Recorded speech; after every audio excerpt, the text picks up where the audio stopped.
I was a poor orphan girl, sold by my stepmother to an old man. But what happened next, nobody could have imagined. From rags to a mansion, from sorrow to 8 beautiful children, my life changed in ways even destiny couldn't predict. Watch closely, because this story will leave you in awe. Hello, my lovely people, and welcome back. I am so glad you're here today. Get comfortable, grab a cup of tea. It's a story that proves that sometimes, the world might give you a name that feels like a lie, but destiny is just waiting for the right moment to make it true. Please, before I proceed, kindly hit the subscribe button, like, and share this video to your loved ones. Thank you so much, my friends. Today I bring you the beautiful, heartbreaking, and, yes, ultimately triumphant story of a young girl named Happiness. My name is Happiness. I am just 18 years old. When you hear my story, you will understand why my very own name has always felt like a heavy coat I was forced to wear instead of lifting me up. Because the truth is this, my life has been anything but happy. My real happiness, my true joy, was stolen from me when I was only 6 years old. A terrible fever swept through our little village and, in just a few cruel days, it snatched away the 2 people I loved the most in this world, my mother and my father. One moment, I was a child wrapped in their laughter and care, and the next, I was an orphan, standing all alone in a world that suddenly felt too wide, too frightening, and far too cold. The only person left to take me in was my stepmother, Martha. And believe me when I say this woman's heart had no space, not even a crack, for a child that was not her own. Growing up under Martha's roof was like being a shadow on the wall. You exist, but nobody really sees you. Martha had 2 sons, and those boys were treated like princes. They had the biggest chunks of meat on their plates, the newest clothes that still smelled of the tailor's hands, and the warmest smiles from their mother. But me, I was invisible. I was the one left with scraps, with chores, with endless labor. At dawn, before the cock crowed twice, I would already be awake. My small feet would slap against the cold, dusty ground as I carried heavy buckets of water on my fragile back. And when night finally fell, I would still be moving, scrubbing, cooking, sweeping, serving, until my body ached like an old woman's. I was not treated like a daughter. No, I was nothing more than a maid, a servant, an afterthought. And the silence inside my heart grew louder with each passing year. But, my friends, even in that silence, even in that suffering, a small flame lived within me. A secret dream. A hope I watered every night with my tears. I wanted to go to school. More than anything, I longed for it. I would watch the other children walking past our compound, their laughter filling the air, their satchels bouncing on their backs, books tucked safely inside. My heart would ache as if someone squeezed it with their bare hands. I dreamed of learning to read, of writing my name with my own hand and seeing it come alive on a page. To me, that, more than food, more than clothes, was the true meaning of happiness. But every time I dared to open my mouth, every time I gathered courage and asked Martha if I could go to school, she would crush me with her words. School, she would laugh, her voice sharp and ugly. School is for children who matter. Your work is here, your job is to serve. And just like that, my little dream would be scattered like ashes in the wind. The day I turned 18, everything changed in a way I could never have imagined. That morning, my stepmother, Martha, called me into the main room. There was something strange in Martha's eyes, a look that mixed greed with finality. The sight of it made the young girl's blood run cold. "I have found a husband for you," Martha announced, her voice sharp and matter of fact. For one brief second, a fragile flame of hope lit up inside me. A husband. Could this mean freedom? Could it be the start of a new life, perhaps with a kind young farmer who would treat me gently? But before that little flame could even flicker, Martha's next words crushed it flat. He is an old man, from the next village. Very simple. But, she paused, her lips curling into a cruel smile, he has offered a good price for you. Those words struck her like a heavy blow. A price. For my life. For my body and future. An old man I had never met. Happiness felt the air escape me lungs. I stood frozen, as though the world itself had turned against me. A few days later, when they finally brought the man to the compound, my heart almost stopped beating. He was far older than I could have imagined. His hair was white as ash, his back bent and weary from years of hard labor. His clothes were patched and faded, clean but carrying the mark of long, difficult use. This man, he could have been her grandfather. Maybe even older. The sight broke me. My knees buckled, and I collapsed to the floor. Tears I had fought to hold back spilled like a flood. Please, Mama, I beg you. I cried, clinging desperately to Martha's legs. Don't do this to me. I will work for you forever. Just please, let me go to school. That's all I ask. Please. But Martha's eyes were as hard as stone, her face unmoved, her heart sealed shut. The journey that followed was silent. The old man, Mr. Adebayo, they called him, did not force me to speak. He simply walked slowly, carefully, keeping a gentle eye on me as though he was checking if I could manage the pace. But happiness kept I gaze on the ground, my heart heavy with dread. In my mind, I saw the life awaiting me. A small, crumbling hut in some forgotten corner. Endless chores, endless servitude. Caring for an old man until my own youth wasted away and my dreams died with my. Each step forward felt like sinking deeper and deeper into a pit of despair. But then, after what felt like a lifetime of walking, they reached the main road. And there, waiting for them, was something that stopped me tracks. Not just any truck, but a shining, spotless, modern truck. It gleamed in the afternoon sun, its polished surface reflecting light like a mirror. Standing beside it was a man in a neat uniform. The moment he spotted them, he straightened quickly and gave a respectful bow. "Good afternoon, sir," he said, his tone filled with respect. "I trust the journey was not too difficult." Sir. Happiness froze. That word echoed in my mind. People in villages didn't call poor, ragged old men, sir. Not like this. Something didn't add up. For the very first time that day, a spark of curiosity slipped through the fog of despair clouding my heart. Mr. Adebayo himself walked around and opened the door for me. He guided me gently, almost fatherly, into the passenger seat. My legs trembled as I stepped inside, but the moment I did, my eyes widened. The interior was cool, clean, and luxurious, like another world altogether. As the truck pulled onto the road, my forehead pressed against the glass, my mouth parted in wonder. I had never seen anything like this, not even in my dreams. The first thing my eyes caught was the floor. Smooth marble, white with veins of silver running through it, polished so brightly it almost reflected my face.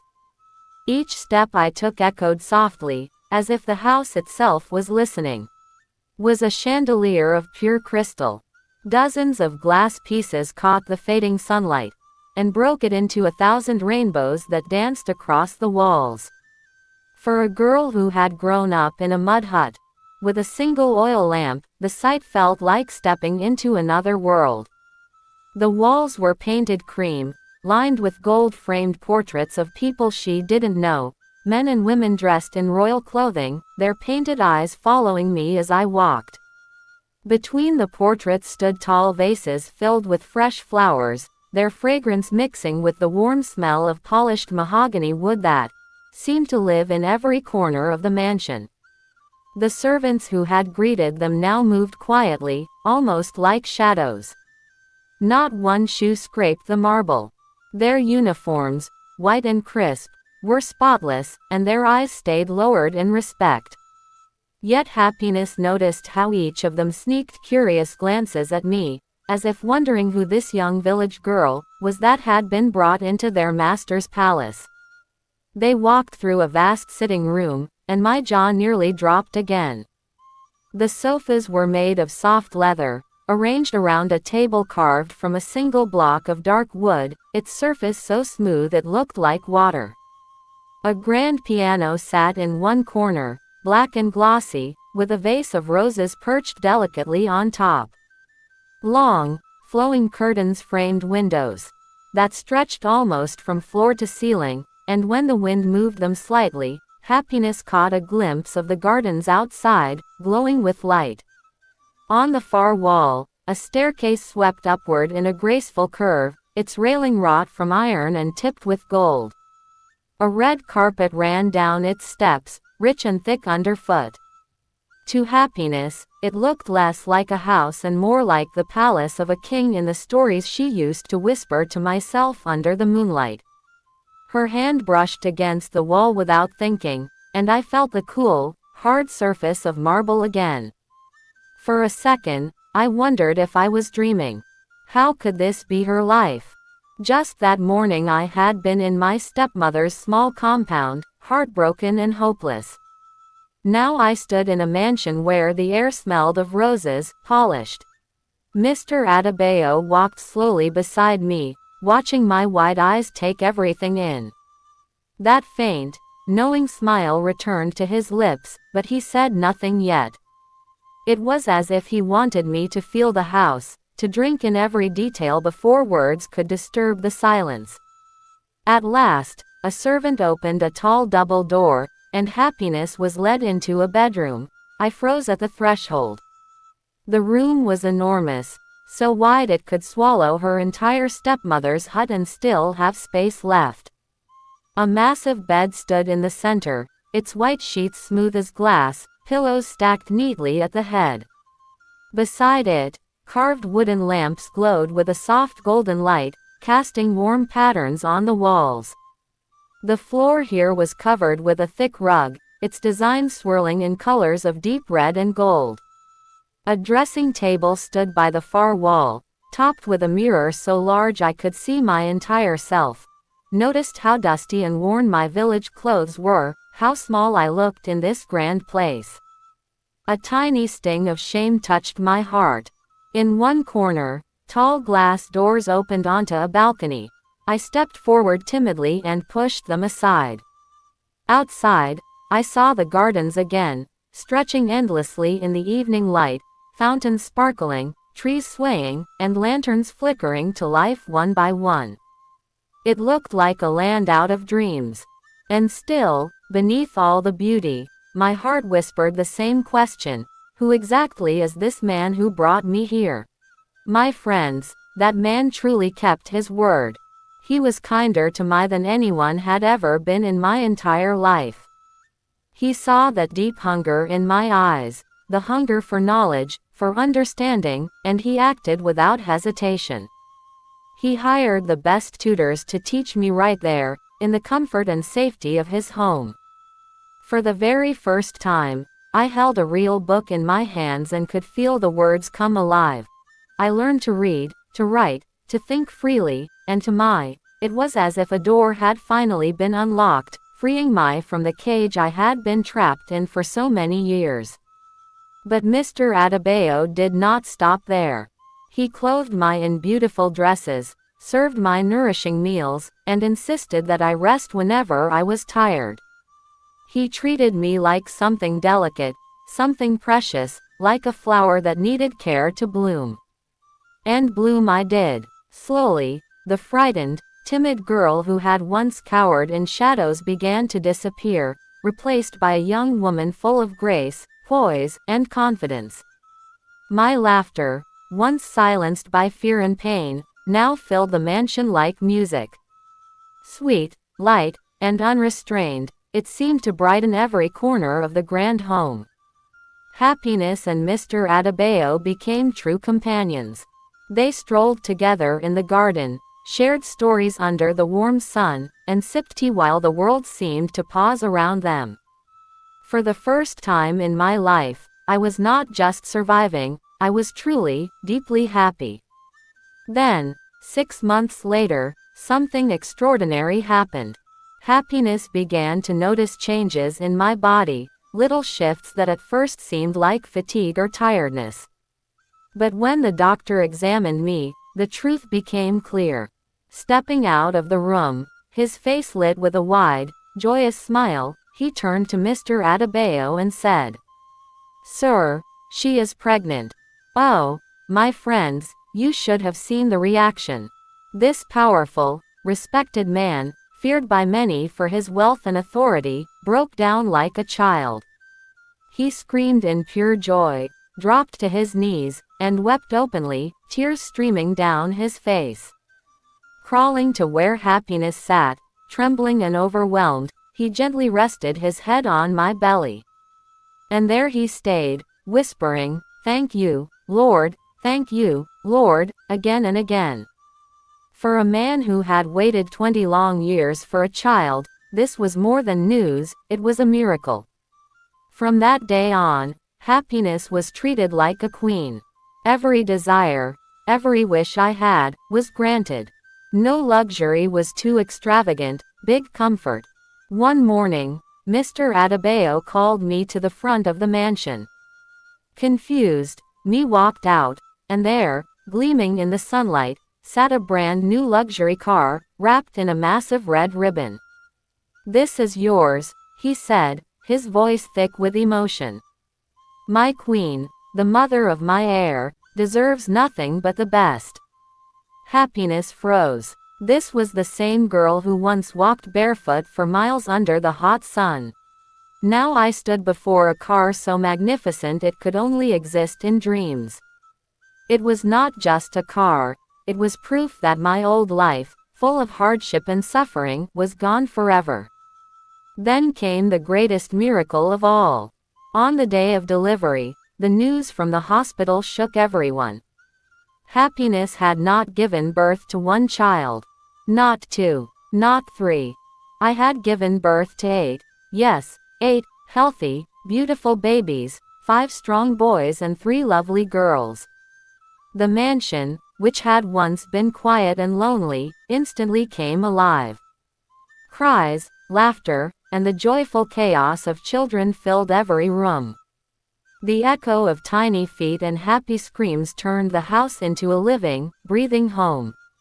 For Mr. Adebayo, it was as though God had poured blessings into his hands all at once.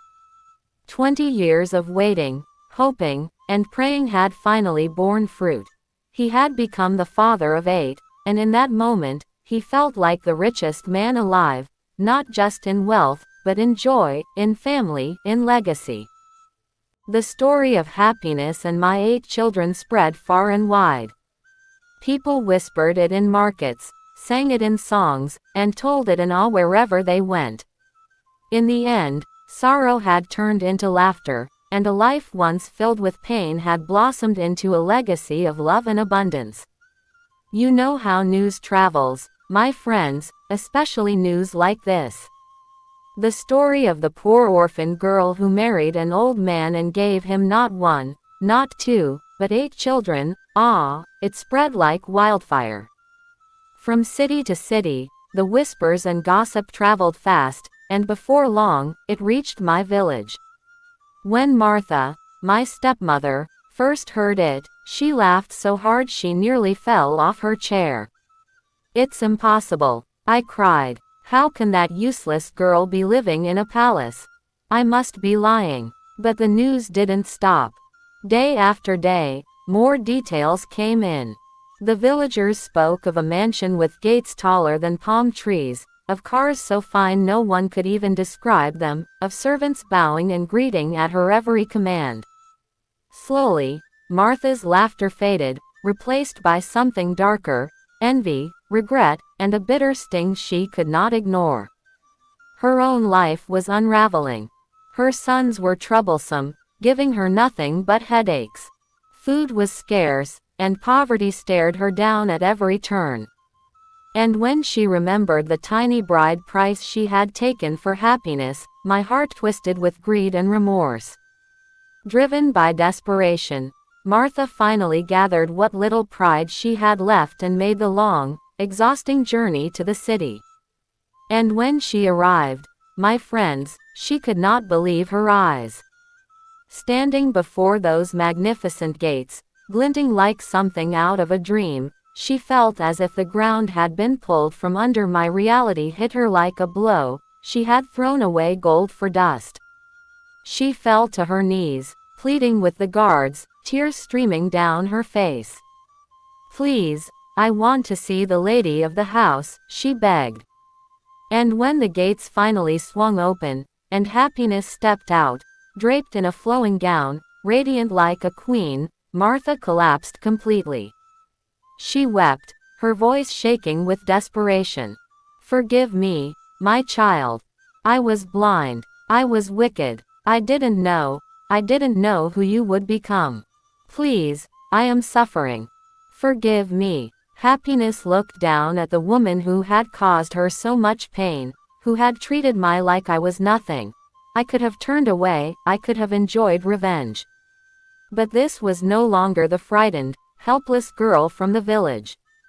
My heart was full of love for my husband, full of joy for her 8 children. There was no room for hate. Gently, I reached down, took Martha's hands, and said, "Stand up. I forgave you a long time ago." And I didn't stop there. I built my stepmother a new, comfortable home in the village. And when I noticed my stepbrothers heading down a dangerous path, I brought them to live in my mansion, putting them in school, giving them the opportunities I herself had been denied. Happiness didn't just find joy for herself, became a source of it for everyone around her, even for the one person who least deserved it. And my friends, that, truly, is the meaning of happiness. So, that is where our story ends. It leaves us with one powerful lesson. Never look down on anyone, because you never know the destiny God has planned for them. Be kind, be patient, and above all, learn to forgive. Forgiveness doesn't just release the other person, it frees your own heart. Thank you for staying with me today. Please, if this story touched your heart, remember to like, share, and subscribe for more. Until next time, my friends, stay well, and be a blessing to someone. Bye bye.